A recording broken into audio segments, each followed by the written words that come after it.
बिस्मिल्लाहिर्रहमानिर्रहीम। देश टीवी के मुअज़्ज़िज़ ख़वातीन व हज़रात, अस्सलामु अलैकुम नाज़रीन कराम। 10 मुहर्रम करबला के बाद तारीख़ लिखती है, रसूलुल्लाह के ख़ानदान के मर्दों के सर नेज़ों की नोक पर सवार थे और रसूलुल्लाह की बेटियां बेपर्दा कैदी बन के चल रही थीं और फ़ौज यजीद खुशी से झूम रही थी कि अब जब हम यजीद के दरबार में पहुँचेंगे तो वो हमारी झोली कीमती इनामात से भर देगा।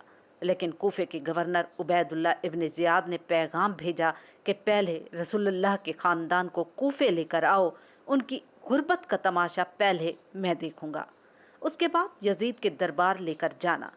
कूफे की गलियों से रसूलुल्लाह का ख़ानदान गुजरता रहा तो कहीं से कोई पत्थर मारता रहा और कोई बागी कहकर पुकारता रहा।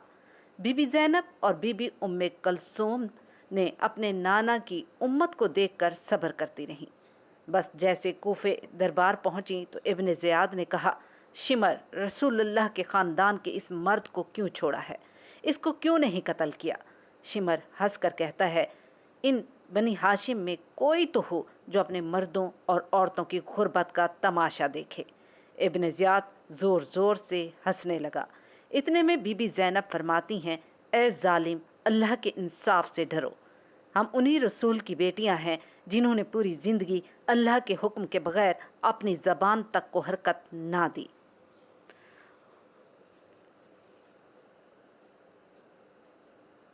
कूफे के दरबार में बीबी ज़ैनब की नज़र अपने भाई शहीद करबला मौला हुसैन पर पड़ी तो आपने गमनाक आवाज़ में कहना शुरू किया, शेर खुदा मौला अली की बेटी बीबी ज़ैनब का ये जलाली खुतबा था।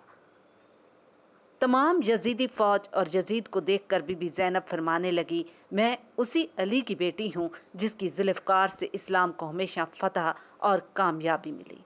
ऐ लोगो, मेरा भाई हुसैन रसूलुल्लाह का नवासा है और पूरी ज़िंदगी इस्लाम की तबलीग करता रहा, लोगों को अमल और मोहब्बत का पैगाम देता रहा। क्या कसूर था मेरे भाई का, बताओ। रोज़े महशर क्या मुँह दिखाओगे जब अल्लाह और उसके महबूब के सामने तुम्हें पेश किया जाएगा। फ़ौज यजीद ज़ोर ज़ोर से हंसने लगी और बीबी ज़ैनब और इमाम सज्जाद उन मुर्दा लोगों के मुर्दा ज़मीर को बेदार करने लगे। इतने में इब्न ज़ियाद कहता है, अपनी फ़तह का तमाशा किस को दिखाऊं। कोई जालिम कहता है, ए हमारे आका, आपकी कैद में रसूलुल्लाह के ख़ानदान से प्यार करने वाला मुख्तार सक़फ़ी है, उसको बुलाओ। इब्न ज़ियाद ने कहा, हाँ, मुख्तार को लेकर आओ। जैसे ही जंजीरों में जकड़े जनाब मुख्तार सक़फ़ी को लेकर आते हैं, इब्न ज़ियाद खुशी से कहता है, मुख्तार, तू औलाद अली का चाहने वाला है, देख हमने इनका क्या हाल किया है। जनाब मुख्तार ने देखा तो गुस्से में जनाब मुख्तार ने देखा कटे हुए सर नोके नेज़े पर बुलंद है। इमाम हुसैन का सर इब्न ज़ियाद के सामने रखा है और वो उसकी तौहीन कर रहा है। उनको जला लाया और चाहा कि इब्न ज़ियाद का सर तन से जुदा कर दें कि इतने में इमाम सज्जाद ने जनाब मुख्तार के कंधे पर हाथ रखा और कहा, चचा मुख्तार, ये सर अकेले नहीं, इनके साथ रसूलुल्लाह की बेटियां भी कैदी दरबार में खड़ी हैं। हज़रत मुख्तार रोते हैं और फरियाद करते हैं, या रसूलल्लाह, इन जालिम लोगों ने दौलत और ताकत के नशे में आपके ख़ानदान के साथ वो जुल्म किया जिसको तारीख़ कभी भुलाएगी नहीं। फिर इब्न ज़ियाद ये हुक्म देता है कि फ़तह का जश्न तो अभी शाम में बाकी है, रसूलुल्लाह के ख़ानदान को ऐसे ही कैदी बनाकर शाम ले जाओ ताकि यजीद ये जान ले कि हमने उसके हुक्म के सामने रसूलुल्लाह के ख़ानदान पर ज़रा बराबर भी रहम ना किया। तारीख़ लिखती है, जहाँ जहाँ से बीबी ज़ैनब और मौला सजाद गुज़रते गए, अपने खुतबों से लोगों के ज़मीर को ज़िंदा करते गए।